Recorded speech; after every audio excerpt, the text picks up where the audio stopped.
we're just talking about how people tend to think that the native people are like dead and gone, and that if there's a discontinuity between what was done in the past and what's there now. And how do you see it as a native person? Well, I think it's kind of amusing in one sense, tragic I think at the worst, because you have this linear thinking that a lot of people in the Western world think about the world, that there has to be a beginning, a middle, and an end to it, that there's no way that you can have a continuum of prehistoric cultures that continue on to this day. How can they be moderns if they were also a part of the past? And I think that's one of the most dangerous parts of thinking that we can, whether you're talking about ancient cultures, ancient traditions, ancient arts or something, that we have to somehow rediscover these things, when if we're just with a little bit of attention to detail, we never have to have forgotten them in the first place. Basically, 800, 1000 AD up to about 1400. About 1400, for some reason, they abandoned the area. And those dates are pretty significant, 12 to 1400. Around the Southwest, and we're talking from California past Texas, all the way up almost to Wyoming. Right around 1200, there's a really big thing going on around here, and there's a general flux going on. Now, there's something called precession, and precession is the wobble that the Earth periodically does every once in a while. And what that precession does is it shifts the North Pole, or where the North Pole is, a little bit more toward the sun or a little less away from it. So what happened in about 1200 is you had a little shift away from that, and what that did is it caused the ice caps to grow. As it caused the ice caps to grow, precipitation on the planet dropped off about 30%. Okay, about 1/3 of our water that we get from rain stopped coming. And so what that did in the Southwest, what that caused a lot of problems around here. There evidently was a lot of war going on, a lot of flux, a lot of fighting, a lot of problems, a lot of people passing away, people, just the population just dying off. Now, between that time period and what have you, all these through here, that's when your big beautiful ones like Mesa Verde, like your Montezuma's Castle, those come into vogue. They're hidden, they're tucked away. Before that, people were living all over the valley, kind of like they are now. But when things get dangerous, people start tucking up. Now, what's interesting, that's what the archaeologists can tell you. Now, like I said, my background is in this. My father, who couldn't be here today because he's actually on another tour on the other side of the valley right now, he's an oral historian. I have been learning history in the Southwest since I was about 6. Like I said, I'm 39, so this is essentially all I know. And so what we do is, how do you know this history from the beginning of when you left Guatemala thousands of years ago to today? Well, you're a glass group, and what am I doing dragging you out here? Looking at this stuff here.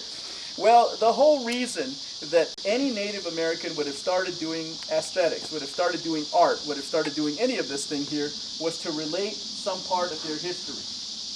One thing you're going to find with most, if not all, Native Americans is that identity is key.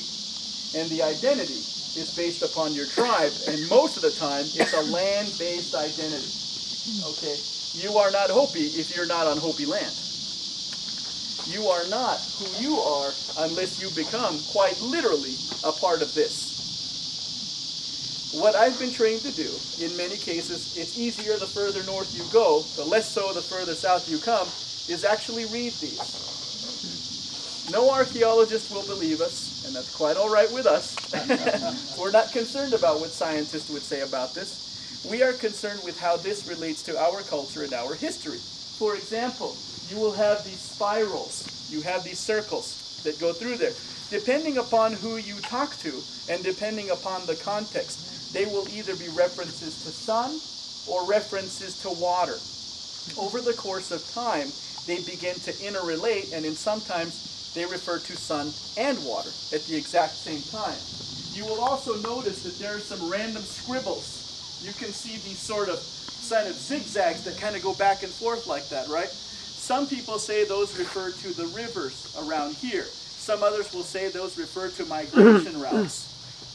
You are also going to see what they call zoomorphs, or animals, okay?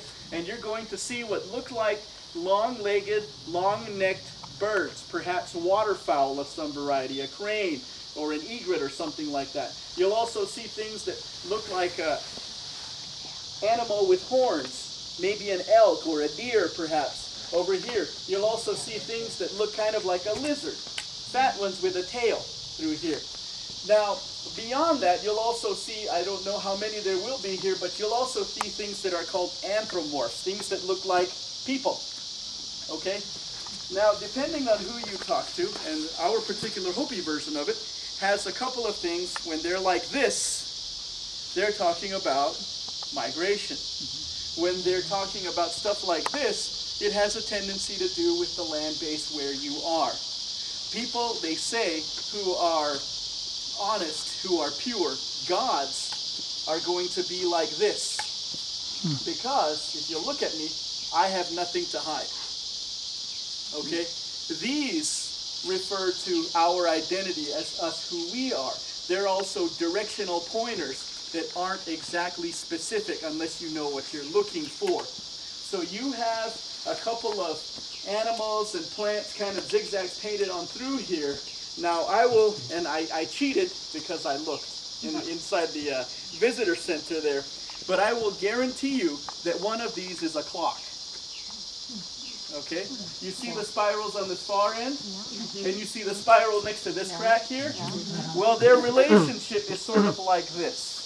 In the past 14 days, I have gone to 17 archaeological sites in the Southwest. This is what I do. This is what you do when you're unemployed. To run around the Southwest, and I've taken a look, and I have found many, many, many different calendars. Do you know what happened last week? Anyone? Solstice. Yeah, thank you. A solstice. We had the I'm sorry, with the solstice or the equinox? Oh, equinox. Equinox. Sorry. Equinox. Equinox. Yes. Okay, which means that the equinox means that that's the halfway point between the summer and the winter solstice. That means the days are exactly as long as the nights. Exactly. And what's really cool is that that's when those will line up with a shadow. Depending upon where the line is, if you can see this rock here that's not connected to the cliff, but this big stone walk here, it'll cast shadows. I don't know where this particular shadow comes from, perhaps on this side, but all of these will cast shadows. What's neat about them, to talk about the science for about 10 seconds here, is that they can tell that these clocks are accurate to within 1/10,000th of a second about every 500 years. Because they were made right around the time of that last precession.